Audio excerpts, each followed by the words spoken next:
Call me Ishi, Chapter 2. Equileo. Oyin could recognize that voice from anywhere. Iya had come. She, alongside her siblings, ran into the open arms of their gaped-toothed, smiling grandmother. Ekabo, you are welcome, Iya. We have missed you so. What did you bring for us? Aduni emerged from our kitchen. Children, will you leave my mother alone? Won't you let her sit? You are already asking for gifts, eh? Mami, Ekabo, àwọn aráalé ńkọ́? How is everybody at home? Otitola, with a wide grin, scolded her daughter. Leave them alone, Aduni. If they don't do this with me, who else will they do so to? I am doing fine. Everyone sends their greeting. Oyin sat by her grandma's feet as she recounted all that had happened since they last saw each other. She had an especially strong bond with Iya. She had lived with her after she was born until she was 3, when her younger sister was born. Leaving Iya was very stressful for the young child. Until she was about 11 years old, she would sneak out of the house to go to Iya's small house, a 15-kilometer journey. She was always pleaded with to return home and promised delicacies. When the delicacies did not work, for Iya's house had much better delicacies, her parents resorted to trickery. Oyin, when are you going to do your hair? Her mother asked the next morning. The shuku you have on is starting to take on a life of its own, her mother chided. Ojola, her sister, chuckled. Oyin detested going to the lady who made their hair since she could remember. She looked for different excuses to avoid getting her hair done. I will soon go, she replied her mom. You have been saying that for weeks now, young woman. People will treat you the way you appear and present yourself. Well, maybe people should not judge a book by its cover then. Oyin was adamant. I am more than the way I appear and look, she said to herself, trying to convince herself. You know, everything does not have to be so serious, Ojiola told her sister, feeling amused. Oyin eyed her from head to toe. Joe, please, who added you to the conversation? Mind your own business, Bebun. Ojiola was frowning at this point. I have added her to the conversation, their mom said. Look at your sister. See how she did her hair. What a beautiful style. What is the name of the style again, Ojiola? It's called patewo, clapping hands. Oh, yes, that's true. I remember now.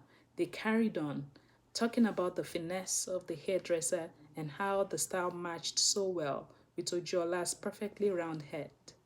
Oyin stood up and walked out of the parlor. Her reason for not getting her hair done was multifold. The major reason being that she has to sit on the apoti under Iyabisi's bosom, inhaling putrid smells that should not be inhaled by any human. Iyabisi also loved to pull the hair so much, and it just hurts too much. I will continue to procrastinate, she told herself. As the day gave into night, Iya's voice echoed in the compound. It was story time. Allo, allo, allo, allo. It was the favorite time of the day for all the children. They were all gathered on the mats they had laid around Iya's apoti. It was still the harmattan season, and the heat was quite unbearable. During this time, it is usual practice that the villagers would spread their mats under the open sky to sleep. After the dew of the morning had cooled their formerly sweltering bodies, they would go indoors to conclude their sleep. Allo, Iya sang.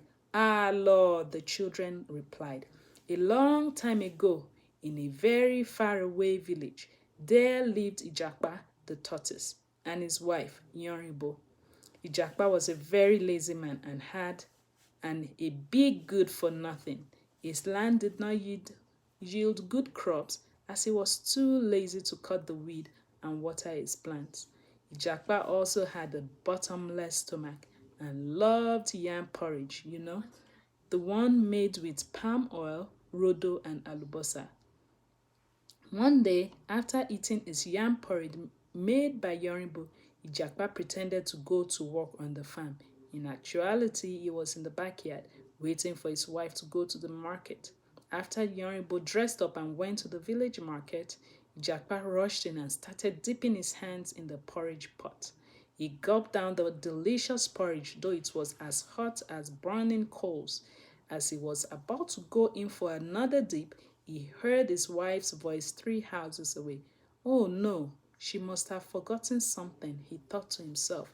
His eyes were still full of greed for the porridge, so he dipped his hand in the pot and poured as much porridge as he could in his cap. He quickly ran out and when his wife saw him, he said he had left his cap at home and quickly placed it on his head. Before you could say Shokolokobang, the smelting porridge poured on the center of his head and stripped off every single plug of hair on his head. He started screaming, "Yay! Yay!" At this point, the children went hysterical with laughter. "Egbamio, help me," he cried. He was quickly taken to the keregbe that contained cool water, and his head was plunged into it. There was a sound like shh and then plenty of white smoke. Ijapa's head was no longer burning, but alas, his head was as bald as an egg. Ha ha ha ha ha. The children laughed. And that is why to this day, Mama Iya continued, the tortoise has no hair on his head. So now, I want a wise one among you to tell me what they learned from the story. Don't be lazy, shouted one. Do not steal, said another. It's not good to be greedy, said another one. Don't put hot porridge on your head, a younger child suggested. The child also asked a question. With great seriousness of tone, he asked, is that also why Baba Yabo's head is bald? Mose, who had been listening all along, yelped a hearty laughter.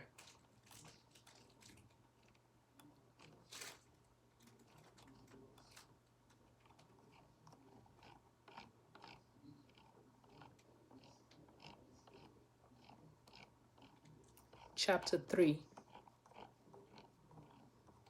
on next page.